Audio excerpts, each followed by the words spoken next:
Hey!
Merci.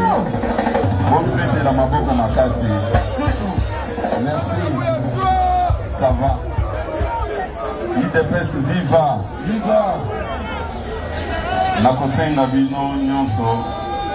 Lelo toza pour célébrer le 36e anniversaire. Il y a démocratisation ya mboka na biso. S'il vous plaît, nakosenga bino botika makelele. Botika makelele, s'il vous plaît. Lelo toza ko célébrer mukolo oyo. Mais bobo sanate eza na bato oyo babandaki bitumba wana. Bitumba wana ebandaki na compte Facebook na yote ou bien na téléphone na yote. Eza na bato babandaki bitumba wana. Du nakosenga bino bopesa matoi boyoka toza koloba nini. Puisque moko tango bolongwaka mwari ya bato babandaki bitumba oyo. S'il vous plaît.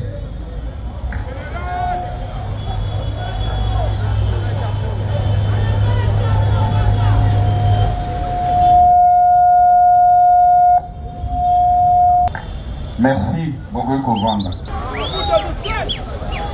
s'il vous plaît, beaucoup zanatan et belé yakosala ba commentaire na bino wana. Awa toye pour célébrer mukolo wana. Tulinga organiser fête ya munene awa. Mais tokoki kosala yango te.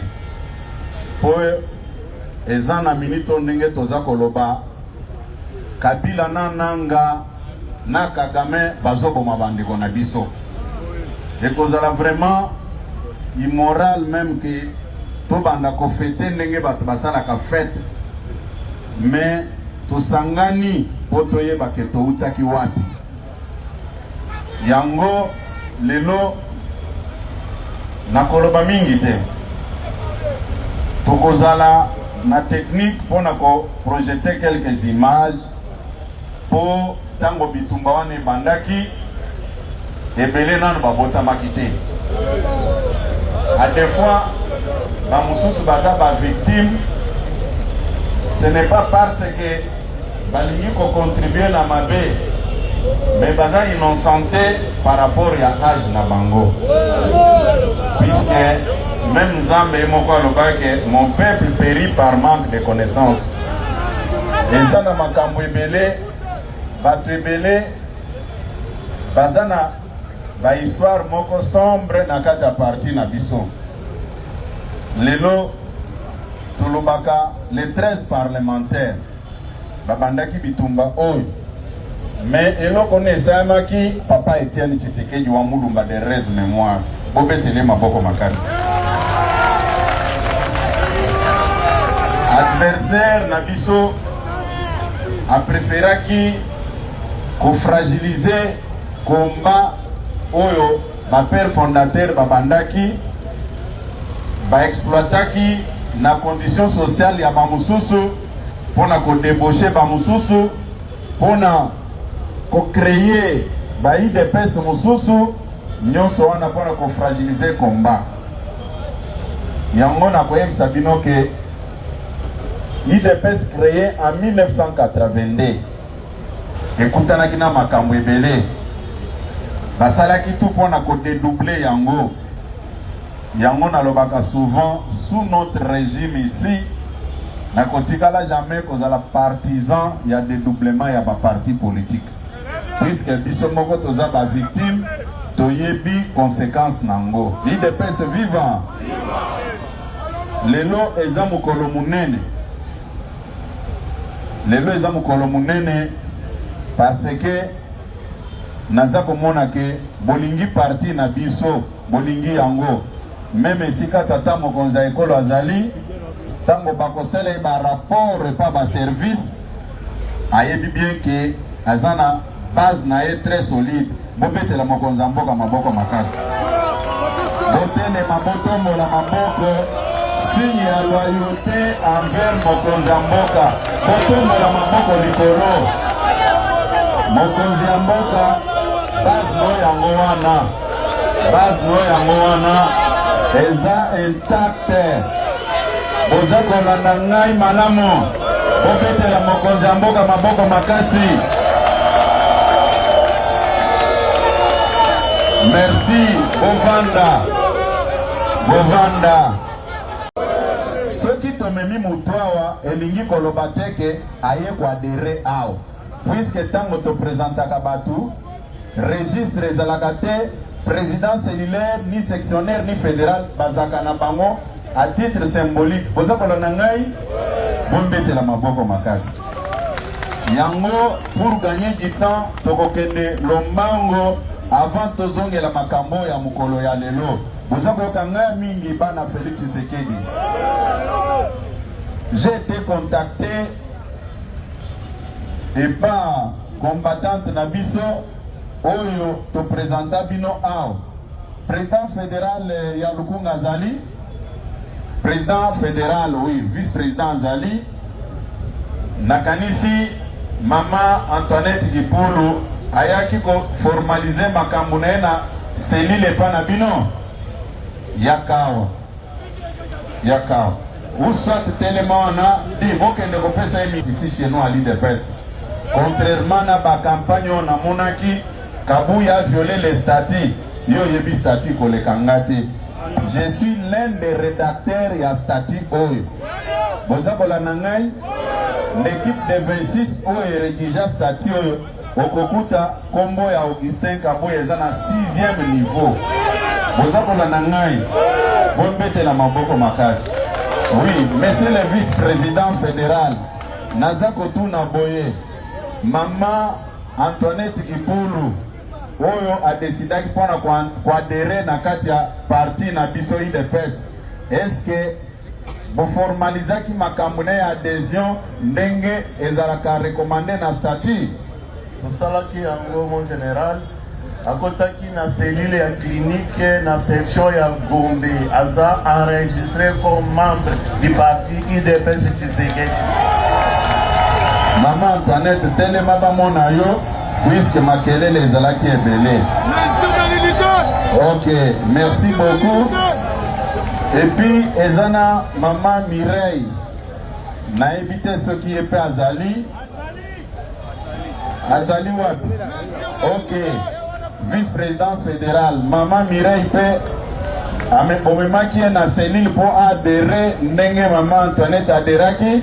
Omemaki mon général, omemaki adhéraki na cellule golf nyonso esalamaki malamu na section ya Gombe na esengo makasi ya bakombata nyonso oyo puisque ndako oyo eyambaka mopaya te eza ndako ya malamu te.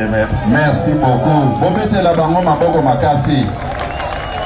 Sikoyo mabeto salaki mama bokoki kovanda mabeto salaki oyo tomona batu banvahir ba réseaux sociaux comme quoi non Kabuya a commis ko faire adhérer bat na permanence te batu baderaki awa te to présentaki bango à titre symbolique toyokani lelo pe tozana bandeko lisusu mibale baza na ko présenter bango awa d'une manière symbolique lisusu ndeko Mabandu Masaula azali wapi yakawa toza nandeko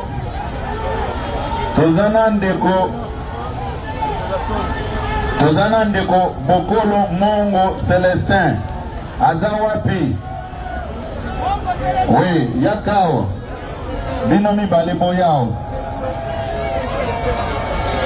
Un parti politique oyo batu baza ko adhérer te eza parti ya kokufa. Toyokani momi betela maboko makasi bana Félix Tshisekedi.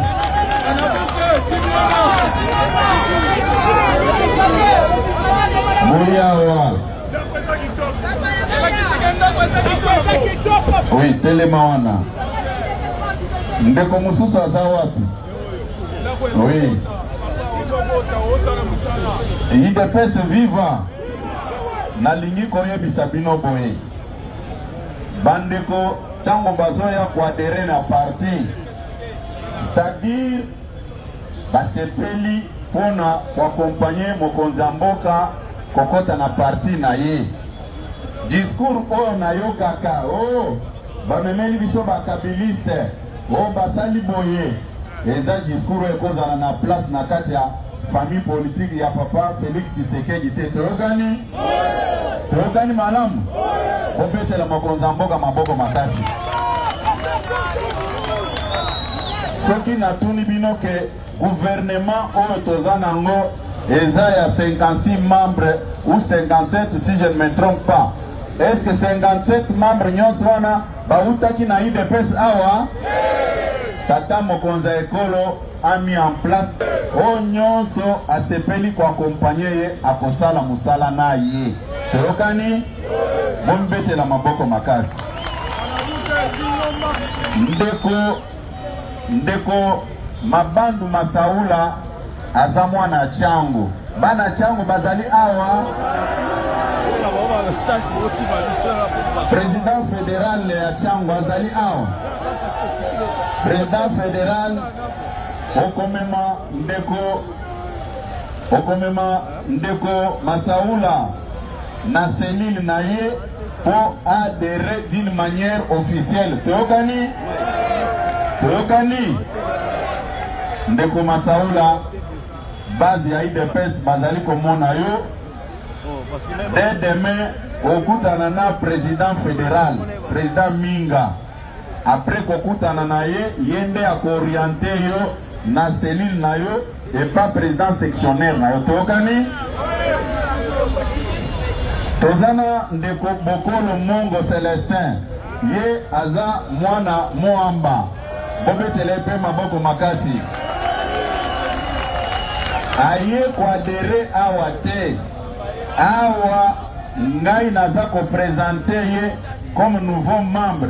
Président fédéral ya Moamba zali wapi? Atele mabobetele maboko. Président Kasanda membre Rabiso Bokolo azali awa. Okozwaye orienté na cellule na ye pour adhérer officiellement. Naebi ke bozaki ba registre ya identification ba nouveau membre. Toyokani? Ok, bobetela bango maboko makasi. À partir de ce dimanche, bango babotami na kati ya UDPS. Bozonga na bisika na bino bokende kovanda.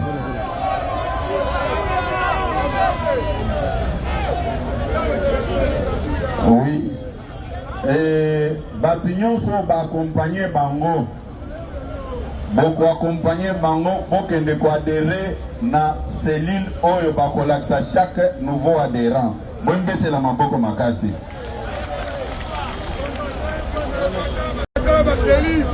Avant de continuer, nakobenga ndeko Levis, honorable député ya UDPS, aya awa aza ko faire partir na communauté Banyamulenge oyo bamanipilaki kuna balobike Félix Tshisekedi aza contre les Banyamulenge. Munyamulenge bangoyo bazali oyo Félix Tshisekedi aza ko soutenir, azali ko accompagner na makambo nyonso. Aza député national élu sur la liste de l'UDPS. Obote la tata mokonza ekolo maboko makasi. Ndeko Levis, c'est un député national. Aza na groupe parlementaire UDPS Tshisekedi. Obote le maboko makasi. Aza élu d'Uvira. Yepe eza mukolo na biso ya anniversaire na kopesa parole po ameka kosolola na bandeko oyo batikali na Uvira qu'il fasse le démenti ya makambo nyonso bazali kokosa, puisque awa devant la communauté tant nationale qu'internationale baza komona honorable Levis azali wana d'origine Banyamulenge, aza na kati ya grande manifestation ya UDPS Tshisekedi, aza bien accueilli par la base de l'UDPS. Honorable Levis, vous avez la parole. Merci. Baruti Azawat. Yagawa pour interpréter tout ce que l'honorable est en train de dire. Ye akolobana Swahili gidebi à la fin makambo lingala ezalité. Kaka Swahili, sema Swahili. Loba kaka nengo koloba wana. Swahili eza makasi te loba. Oui, Amisi Azawat. Oui, Amisi Yakao. Ah, voilà. Oui, yo zo micro nai na koyoka micro ya droite na ya gauche. Al, honorable Lévi, vous avez la parole. Nashukuru mara ya kwanza kwa secrétaire général wa IDPS. Na Botondi, monsieur le secrétaire général ya IDPS, kwa kunipea kauli ili niweze kuzungumza hapa. Pona kupesa ngama luba, pona solola awa. Sawa vile anatoka kueleza, ndenge auti koloba, mimi nimechaguliwa kwa territoire ya Uvira, province ya Sud Kivu. Nga nazali moponami ya territoire ya Uvira na province ya Sud Kivu. Kuliste ya IDPS. Na kati ya liste ya IDPS. Sehemu ambako tumechaguliwa kumetokea vita. Esika toponamaki bitumba ezali. Mbele ya kwanza tutashukuru rais wa nchi. Ya liboso toko pesa merci to matondi epa ya tata mokonzi. Son Excellence Félix Antoine Tshisekedi Tshilombo. Son Excellence Fathi Berton Félix Antoine Tshisekedi. Naomba tumpigie mikono. Obetela yema moko makasi. Tunamshukuru kwa nini? Totombie botondi pona nini? Kwa kazi na msimamo wake mkali wa kutetea taifa lake. Pona musala pe pona decision oyo azui pona kotelemela oyo ezali musala makasi ya bitumba. Sababu sawa mnavyojua, pona ndenge bozali koyeba, sehemu ya mashariki ya nchi yetu, sika ya este ya mboka na biso, kumetokea vita tangu mwaka wa 1906. Bitumba ebanda depuis 1996. 1996. Ouais. Na ile vita imepambiwa jina ya Liberation, lakini ilikuwa chanzo cha kuingia ya serikali ya Rwanda kuvamia nchi yetu. Bitumbana bapesa kiango kombo ya guerre de libération, mais ezalaki nde esika ya ekoteli ya mapinga ya Rwanda. Tunafika kwa leo miaka 13. Tokomi lelo na 30 ans. Na ile miaka ya 13 population ya Est wanavamiwa, wiko kwenye vita ya kila siku haikome. Pendant 30 ans, population ya Est emoni pasi pona bitumba ya occupation. Leo tunaleta malalamiko yetu kwa serikali yetu. Lelo tozako yana kolela na biso na leta na biso. Territoire yangu ya Uvira imevamiwa ya mwisho katikati ya mavile ya Este. Territoire ya Uvira oyo ezali esika na ngai, na wakati wameshutishwa kutosha, wakatoka wakasensibilize population ya kabila langu kwenda nao. Liboso bango babima bakelali ko sensibiliser batu ya ekolo na ngai pona kumanipule bango. Na ikiwa napata kauli hapa ya kusema ni kuomba kwamba ile bali watu biko fasi kwenye banaishi maisha magumu pale pa Kamanyola karibu na frontieri ya Kongo na Rwanda. Batu wana o bazwaki bango bazali ko vivre na Kamanyola na frontiere ya biso na Rwanda na vi ya pasi. Jana nimeandika kibarua, lobi na komaki mukanda, nimemugabulia secrétaire général na watawala wengine wa ngazi za juu. na komela ki secrétaire général pe na bakonzi mususu ya likolo. Ile hali ya Uvira imejitokeza pia pa Bijombo na pa Minembwe. Makambo wana ezoleka na Uvira euti na Bijombo pe na Minembwe. C'est-à-dire population iko confinée. La population bazali ya kofinana. Population iko abrigadée. Biko baza na kufinana. La population imevamiwa. Okay. Population wana ba bango.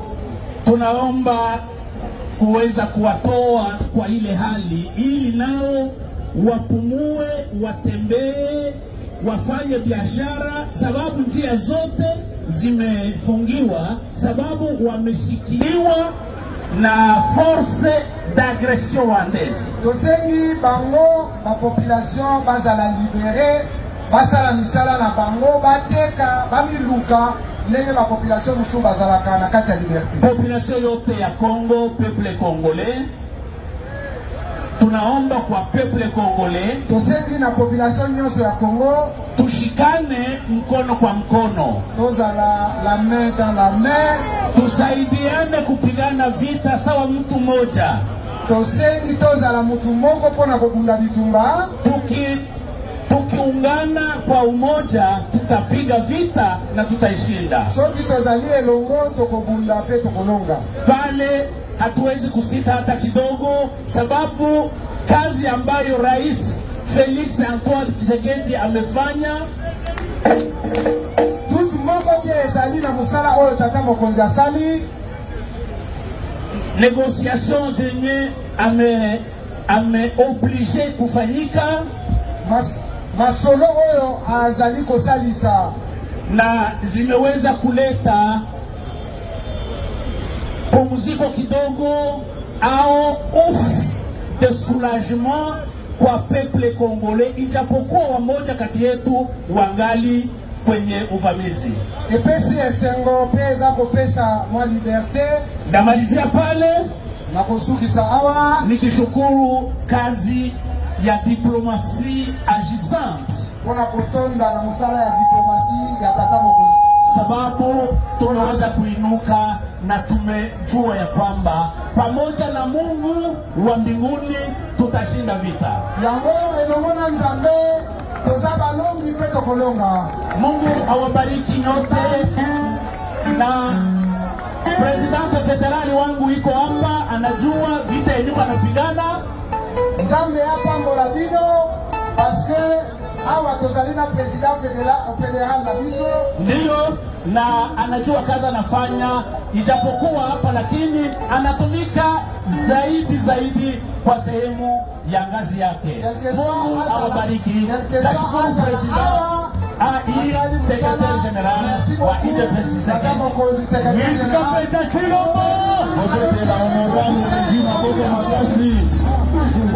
la maboko makasi ya biso ezalaka pièce contre pièce ezabo ete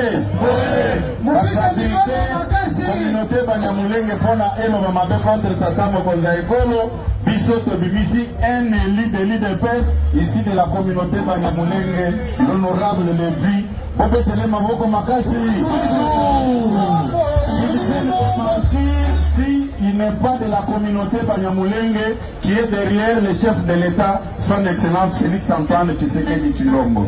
Même au sein du gouvernement central, il y a aussi un représentant de la communauté Banyamulenge, à l'occurrence du ministre d'État Gisaro. Bobetele mokonzamboka maboko makasi. Toujours.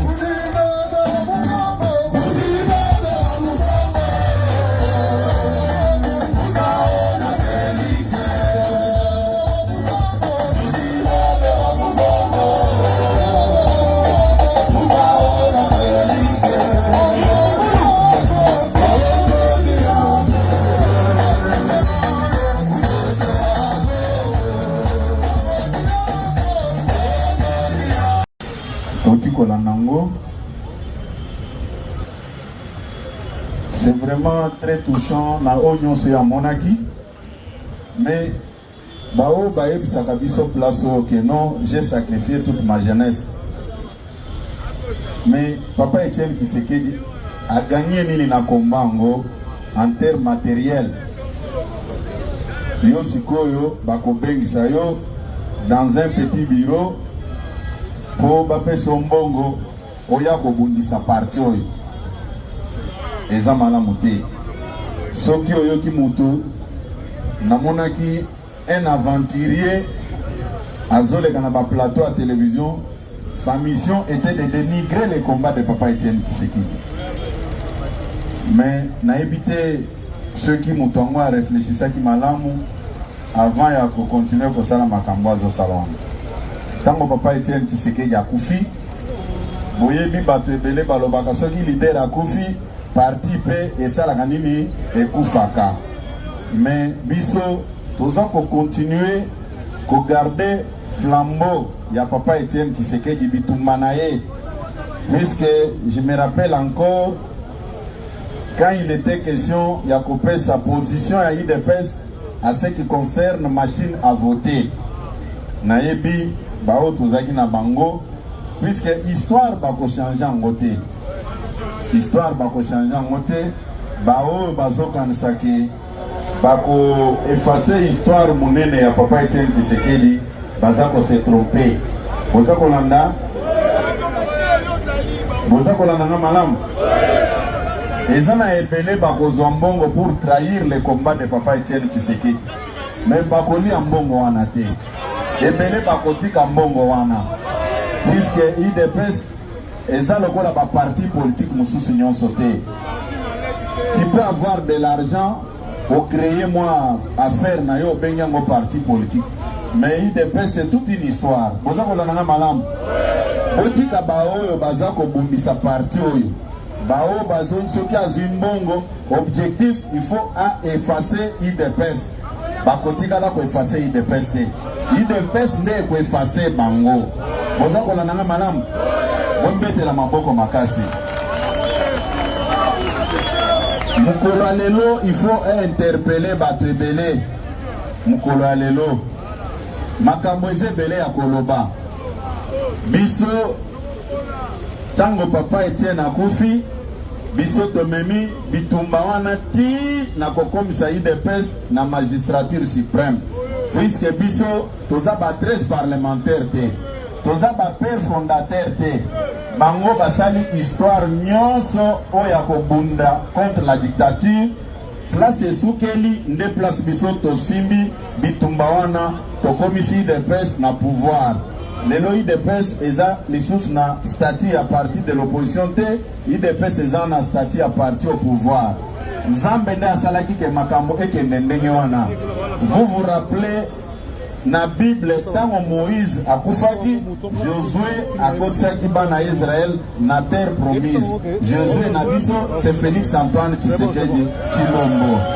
Yango na kosenga na technique malgré que météo eza pour rassurer biso te, tokoyebisa technique balakisa biso pa projeter quelques images ya réalisation ya Félix Antoine Tshisekedi comme délégué à IDPS à la magistrature suprême. Pour balancer image wana bino bato technique. Page la République démocratique du Congo. Loin de là, la vérité, c'est qu'il a marqué l'affaire de l'époque de Géant à l'image de Moïse de la Bible. Il a conduit le peuple lors de la dictature sans entrer dans la terre promise. Cependant, leur jour est arrivé à la tête de l'opposition. En mars 2018, lors d'un congrès extraordinaire, qui succède à son père Etienne Tshisekedi à la tête de l'UDPS, a obtenu pendant qu'il gagnait 38% de voix de délégués. Bon, technique, botele bisa image wana. Nakanisi tokoki ko forcer nature te. Namoni mbula e bandi ko déranger. Na kosenga bino s'il vous plaît. Bino nde bokomi ko diriger ou bien il y a l'ordre otoza ko salela. Na ko remercier bino na ndenge boyaki pona mokolo lelo. Nakanisi ba rencontre esukeli awate. Toko continuer na projection il y a la réalisation, il y a Tata Mokonza Ekolo depuis son avènement au pouvoir, à la magistrature suprême. Toyokani? Oui. Bomi bete la mamboko Zambe apambola bino.